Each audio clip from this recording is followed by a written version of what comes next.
Ever wondered why so many people are opting for leasing instead of buying? Is it always a good move? Let's dive into the world of leasing and unveil its hidden pitfalls. Leasing as a financial concept has gained significant popularity over the years. It's a buzzword in the world of big-ticket items, cars, homes, machinery, you name it. And why not? It offers the allure of possession without the hefty upfront costs. It's like having your cake and eating it too. But, like any financial decision, it's not without its complexities. The general perception is that leasing is a surefire way to enjoy the benefits of an asset without the burdens of ownership. And it's seen as a smart, hassle-free way to keep up with the latest trends and technologies, or to manage resources in a cost-effective manner. But is leasing always the right choice? Stick around to find out. Scene script. Let's kick off with the first disadvantage of leasing, the hidden costs. Picture this. You're on the hunt for a new car and you stumble upon a leasing deal that seems too good to be true. A low monthly payment, no down payment, and you get to drive off in a shiny new vehicle. Sounds great, right? But here's the rub. That's not the whole story. There's a whole host of hidden costs that can make that deal a lot less appealing. Firstly, let's talk about maintenance fees. Many leasing contracts include a clause requiring you to maintain the vehicle at specific intervals. Miss these, and you could be hit with hefty fines. Then there's the early termination penalty. Life is unpredictable. Perhaps you need to relocate for a job or your family circumstances change. If you need to break your lease early, you could end up paying a significant penalty, sometimes as much as several months' worth of payments. And let's not forget about mileage overage charges. Most leases come with a limit on how many miles you can drive each year.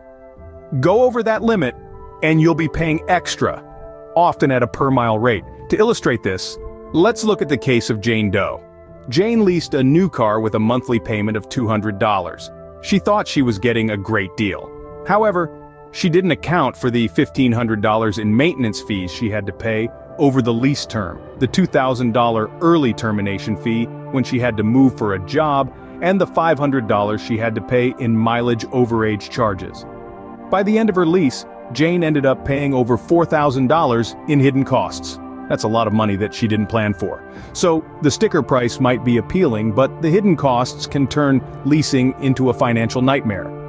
Before you sign on the dotted line, make sure you understand all the potential costs involved. It's not just about the monthly payment, it's about the total cost of the lease. Next, we're looking at the unending payments that come with leasing. Imagine you're on a treadmill, you're running, sweating, but the scenery never changes. You're not getting anywhere. That's what leasing can feel like, a financial treadmill. Let's take an everyday example. Picture this. John, who's a fan of sleek, shiny cars, decides to lease a brand new top-of-the-range sports car. The dealer tells him it's only $2,000 per month, not too bad, right? John thinks so too and signs the contract. Fast forward a few years, John's still making those monthly payments. He's shelled out well over $100,000. But the car, that shiny sports car, it's not his. Not really. Sure, he drives it, but at the end of the day, it belongs to the leasing company. Now let's say John had bought that car instead. He might have had to take out a loan, yes. The monthly payments might have been higher, yes. But by now, he'd own that car. He could sell it, trade it, do whatever he wanted with it. It would be his. But with leasing, that's not the case. John's still making those payments, month after month.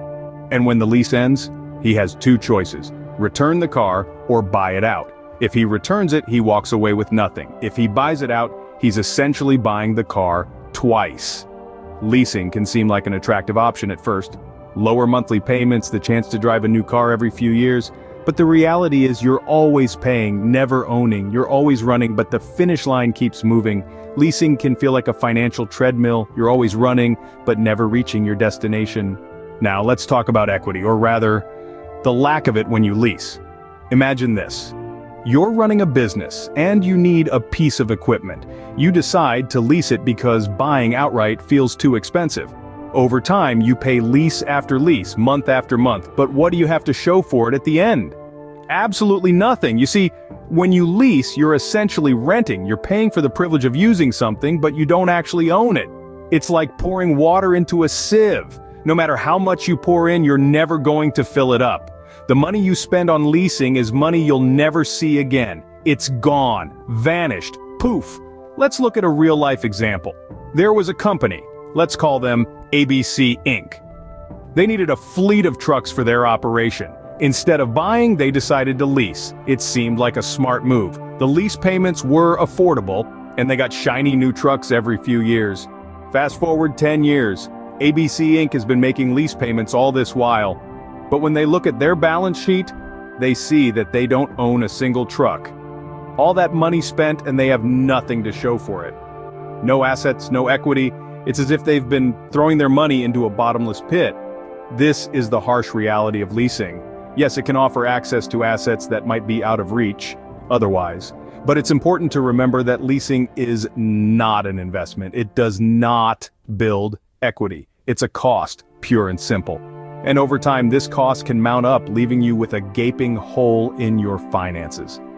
So next time you're considering leasing, think about the long-term implications. Remember, it's not just about the here and now. It's about your financial future and building assets that can grow in value. Leasing might give you access to assets, but it leaves you empty-handed in the long run. Lastly, we'll look at the restrictions and limitations that come with leasing. Now, leasing might seem like a convenient way to drive a brand new car every few years, or to equip your business with the latest tech equipment. However, it's important to remember that with leasing, you're essentially renting. And just like with any rental, there are rules that you need to follow. Let's consider the case of John Doe. John leased a car for his daily commute. He was given a mileage limit of 12,000 miles per year. It seemed more than enough at first, but he didn't account for the extra miles he'd be racking up on road trips and the occasional out-of-town business meetings. By the end of the year, he had exceeded his mileage limit by a whopping 5,000 miles. The leasing company charged John a penalty for each mile over the limit. In John's case, it was 25 cents per mile. Now that may not seem like a lot, but when you multiply 25 cents by 5,000, John ended up owing an additional $1,250. That's a hefty sum, especially when you consider that it's on top of the regular payments he was already making. Another restriction that John faced was in terms of modifications. John was a car enthusiast and loved customizing his cars, but with a leased car, he couldn't make any major modifications without the leasing company's approval.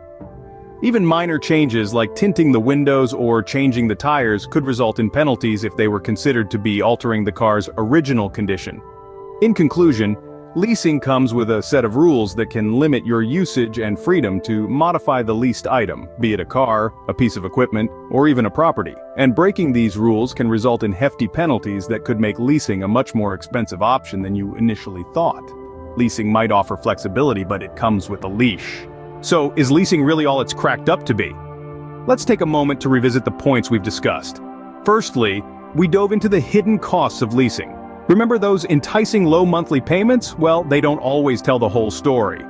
There are often hidden fees and charges that can add up over time, making the overall cost of leasing much higher than it initially appears. Next, we talked about the unending payments. With leasing, there's no end in sight. You're continuously making payments with no ownership to show for it. Unlike buying, where you eventually own the product outright, leasing keeps you perpetually in the cycle of payment. Then, we highlighted the lack of equity. When you lease, you're not building any wealth. You're essentially renting. And at the end of your lease term, you have nothing to show for the money you've spent. This is especially important for businesses, where assets can be a key part of your financial stability. We also discussed the restrictions and limitations that come with leasing, whether it's mileage caps on a leased car or customization restrictions on a leased apartment. You're bound by the terms of your lease agreement. These limitations can hinder your freedom and flexibility, making leasing a less appealing option for those who value these aspects. In conclusion, while leasing might seem like a good deal on the surface, it's important to look beyond the initial benefits and consider the potential drawbacks. It might be a viable option for some, but for many, the disadvantages outweigh the benefits. Remember, in the world of finance, it's essential to look beyond the surface and dig deeper. Don't let the allure of low monthly payments blind you to the potential pitfalls. So, before you jump into a lease agreement, take a step back, weigh the pros and cons, and make an informed decision. Because, at the end of the day, the goal is to make your money work for you, not the other way around. While leasing might seem like a good deal on the surface, it's important to look beyond the initial benefits and consider the potential drawbacks. Now that we've unveiled the disadvantages of leasing, it's your turn to weigh in. We live in a world where sharing experiences and opinions is not just possible, but encouraged. So let's turn this into a conversation, not just a monologue. Have you ever leased a product or a service? What was your experience like? Did you feel the pinch of those hidden costs, the frustration of unending payments, or the disappointment of having no equity at the end of the term? Perhaps you're a business owner who has leased equipment or office space. Did you find the restrictions and limitations stifling your growth and innovation? Or maybe, just maybe, you discovered the silver lining in the cloud and found leasing to be advantageous in your unique situation. Our aim here is not to demonize leasing outright, but to ensure that we approach it with open eyes. It's about understanding the implications, the costs, and the sacrifices. It's about making informed financial decisions, not just following the herd. Consider this a call to action. We learn from each other's experiences, from both our successes and our failures. Your insights could help someone else make a better financial decision. So, don't hold back. Share your leasing experiences, your stories, and your opinions. The good, the bad, and the ugly. We want to hear it all. And remember, this is a community. So let's discuss, debate, and delve deeper into the world of leasing. Let's challenge the conventional wisdom, question the status quo, and seek out the truth. What do you think? Is leasing worth it, or are the disadvantages too much to overlook? Drop your thoughts in the comments below. Remember to like, share, and subscribe to Moneymaker Millionaire for more financial wisdom.